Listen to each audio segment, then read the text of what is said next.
Yo, what is up po? Welcome back to my YouTube channel po, Coach Ralph. Kung hindi pa po kayo nakapag-subscribe, subscribe na po kayo and hit the notification bell button po para laging updated sa ating mga bagong upload. Yun, ngayon po is mag-gym po ngayon sila Kuya Rab. Kaya ngayon po is papunta na po tayo sa gym. Ayun po yung gym. Ito yung gym. Papunta na po tayo ngayon sa gym kasi mag-gym po daw po sila. Then after mamaya po, meron din po tayo mamayang mag-workout din po tayo. Then after dun po ng workout natin is din po tayo mag-basketball kasama ang team Kali. Kaya abangan nyo po mga susunod na mangyayari. Sheesh! A few moments later.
Natin bro.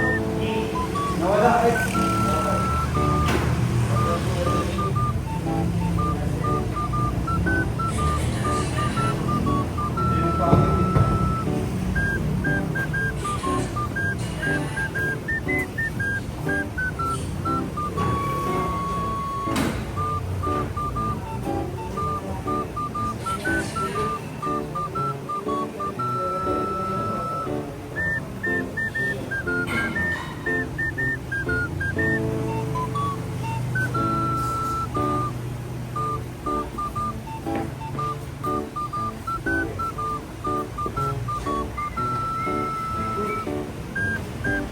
One eternity later.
Yon, ngayon po, andito po ngayon tayo sa court po, RSM Fitness Gym and Court po. Ngayon po is Wednesday po. Ngayon po yung nagbabasketball po kami. Kasama po natin ang buong K-Boys po. K-Boys, siyempre si Grace po, no? Naglalaro si Grace, grabe. Kompleto po, and nandito din po yung mga tropa po natin na from ALM, sila Miko po. Siyempre nandito po yung dalawang kambal po, yan, Edward and Edwin po. Sino po yung isa? Yun. Siyempre, kasama po natin, siyempre si Kuya Rap po, and siyempre si Jimel. Shish. Yan, hindi po si Ryan. Grabe. Tapos na namin Yun. laro guys. Yun. Galing ni Coach. Ay grabe kayo, magaling. Wala nga, isang puntos lang ako eh. Oo, wala. Defense. Yun. Defense tayo magaling guys. Defense. Yan. Si Coach Grace magaling yan sa ilalim. Hindi ako nakakaribot. Ang laki ng kalaban natin eh. Yan sino kalaban yan guys. Logi kami sa kalaban, laki po. Yun, grabe. Yan. Yun, fresh from Davao po si Kuya Tata. Grabe. Napuntos agad. Grabe talaga. Yun o. Kalinga Parade, Kalinga Parade, Kalinga Parade. Bang, bang. Grabe. Na, Kuya Tatsuki po. Kuya Tatsuki. Kuya Tatsuki. Kuya Tatsuki. Oy, grabe. Kuya Juno Mags. Kuya Tatsuki. Oy, nag-aagal sa Lilpong TV. Nakuha po ni Edward. Or Edwin. Hindi din alam ko dito po. Yun. Bang, bang. Grabe. Tinirahan po tayong malupit. Po. Kalaban po yung magkambal po. Siyempre kalaro din po si Grace. Po Grace. Uy, Kuya Tatsuki. Uy, Kuya Juno Mags. O, yan na. Bang, bang. Grabe po. Mga isang game na po kami. Panalo po kami ng unang game. Dikit lang po yung laro. Dikit Buti lang. lang guys, sinerte kami sa tira ni Kuya. Yun, grabe nga buti po nag-shoot. Grabe ganda po ng pasa ni Jemel eh. Pinasaan po ni Jemel. Sheesh. Iba yung napapasaan. Uy, nag-euro po. Grabe. Ayun na. Grace dribbling the ball. Grace. Grace. Tira si Grace ulit ng tres. Bang, bang, bang, bang. Sayang. Labas lang po pala yun.